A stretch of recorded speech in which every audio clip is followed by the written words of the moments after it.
ஐயோ பெருமாளே, எக்ஸாம் வர வந்துச்சு, ஒண்ணுமே வேற படிக்கல, ஃபெயில் ஆன மான போயிடும். தமிழ், இங்கிலீஷ், மேக்ஸ், சயின்ஸ், என்னாச்சு? ஒண்ணுமே படிக்கலப்பா. திடீர்னு பப்ளிக் எக்ஸாம் பண்றான்.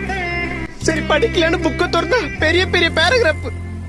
வீட்லயே உட்காந்து உங்களுக்கு பேர குழந்தைய பெத்து தருவனே தவிர பேராகிராஃப் எல்லாம் படிக்க தெரியாதுப்பா. வருஷம் ஃபுல்லா அப்புறம் படிச்சுக்கலாம் ஃப்ரீயா விட்டுட்டேன்.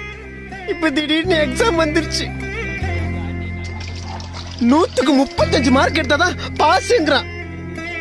அவ்வளோ மார்க்குக்கு நான் எங்க போவேன்? ஐயோ பெருமாளே, எந்த வாத்தியாருக்கும் இருக்குமில்ல, எந்த கல்வித்துறை அமைச்சருக்கும் பரிதாபம் இல்ல, எந்த எஜுகேஷன் சிஸ்டத்துக்கும் எங்க கஷ்டம் புரியல. அப்பா அடிக்க வராதீங்கப்பா, வேட்டியை ஒதுக்கும் போது உள்ள செட்டி வர போடல.